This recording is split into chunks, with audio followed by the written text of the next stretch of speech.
خدایی سابقه نداشته محسن چاوشی آهنگ بده بیرون من اینقدر با تأخیر ویدیوشو بسازم. واقعا زشته. خیلی ممنون آقا، گیر رفت شد.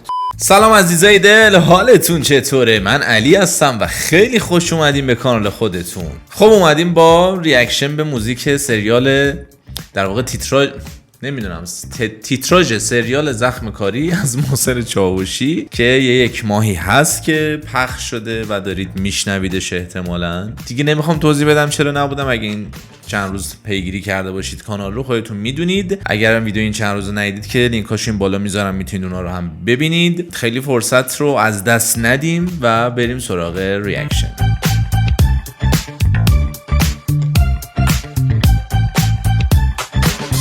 خب ممنون میشم قبل اینکه ویدیو رو شروع بکنیم و ریاکت رو آغاز بکنیم کانال رو اگر هنوز سابسکرایب نکردید و همین الان پیوستید به کانال ساب بکنید، ویدیو رو هم لایک بکنید، بر دوستاتون بفرستید، زنگوله رو هم روشن بکنید که ویدیوهای جدید رو از دست ندید. بزن بریم.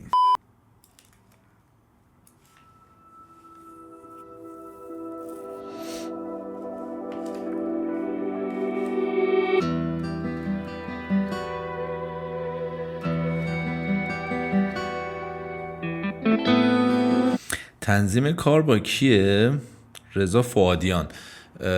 توی این چند وقت اخیر چند تا کار محسن، رضا فؤادیان هم جزو در واقع عوامل کاراش بوده. این قطعه هم تنظیمش با رضا فؤادیانه اگر درست بخونم دیگه. البته الان می نویسه دیگه. آره دیگه، رضا فؤادیان.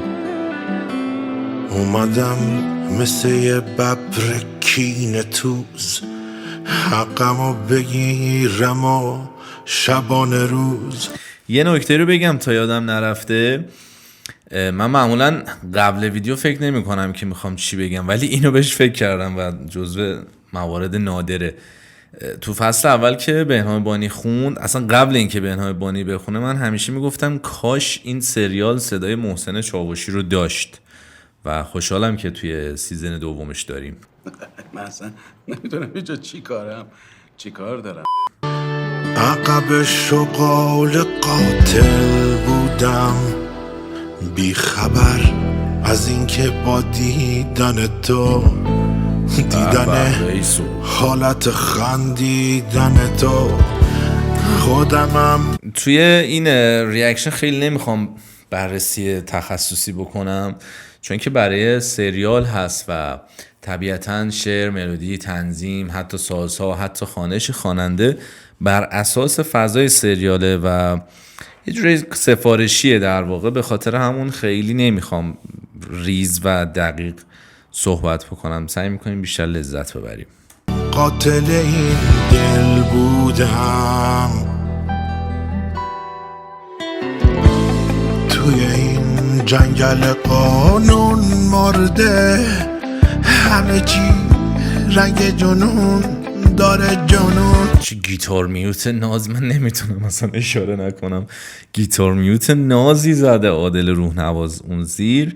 گیتار آگوستیکش هم که مثل همیشه بهروزخان میرزایی. اما بهروز خیلی دوست دارم. اگر ویدیو رو میبینی دلتنگیم آقا.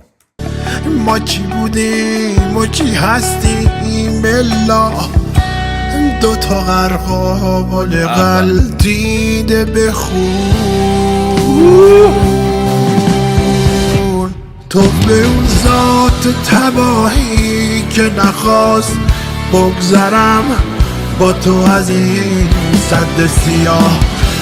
شعرش هم که استاد علی اکبر یاغی تباره.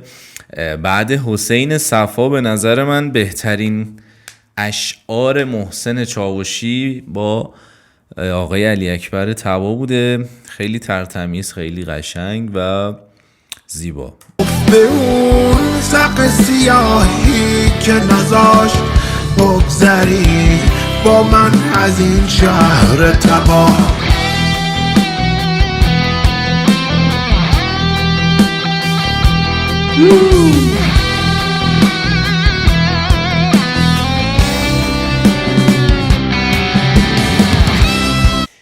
سولوش اگر دقت کرده باشید تقریبا نوتای همون در واقع گیتار الکتریکی که توی تم اصلی موزیک متن زخمکاری زده شده. الان حضور ذهن ندارم که کی زده بود گیتارش رو، ولی خیلی نزدیک به همونت. فکر کنم فاصلهش رو داره میزنه عادل روح‌نواز. البته تغییرات داشته ها، نه اینکه همون باشه.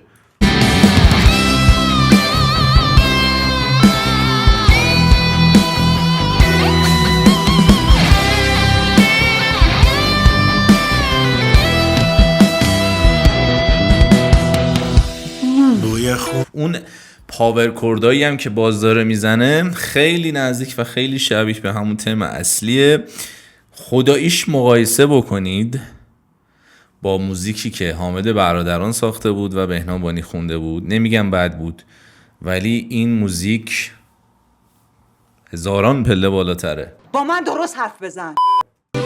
فرا گرفته قصه را طعم خون میده تمام کلمات. ای به جرم من مجازات شده همه قافیه های من فدات.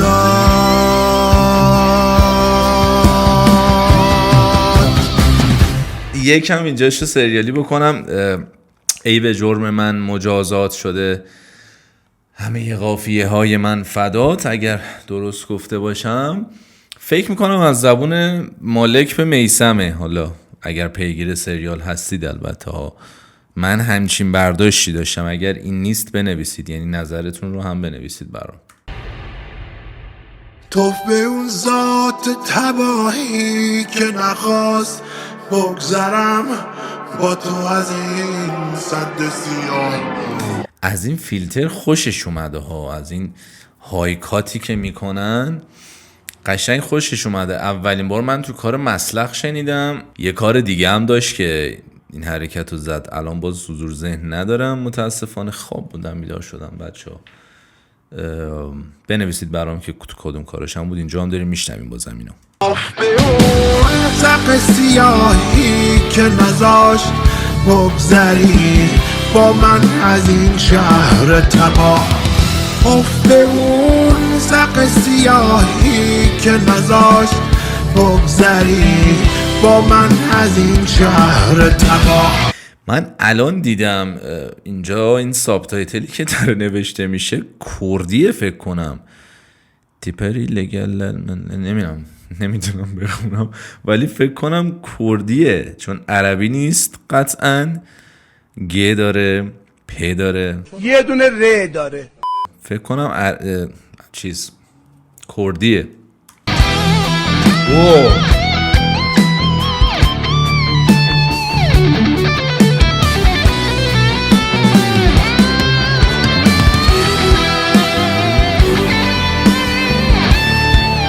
سولوی آخر دیگه سولویه که خود عادل روح‌نواز نوشته و کامل با اون سولوی وسطش فرق میکنه دیگه.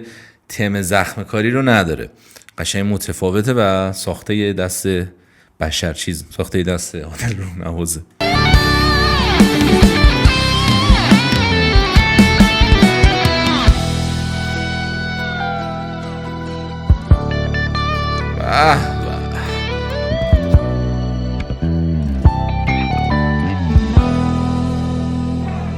چی کار میکنی تو با این ساز، با دل من؟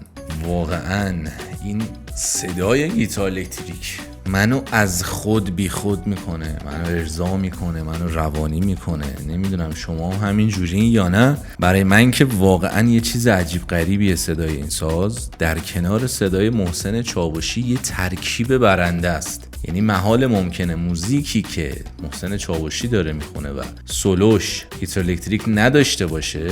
اصلا نمیدونم، خودش هم اینو فهمیده. اگه دقت کرده باشید 10 تا موزیک بده بیرون 8 تاش قطعاً گیتار الکتریک هست و جوابی که گرفته فوق‌العاده است. یعنی راکستارای ما هم انقدر نتونستن خوب گیتار الکتریک رو بذارن کنار صداشون، انقدر که این آدم خوب شناخته این جنس صدا رو.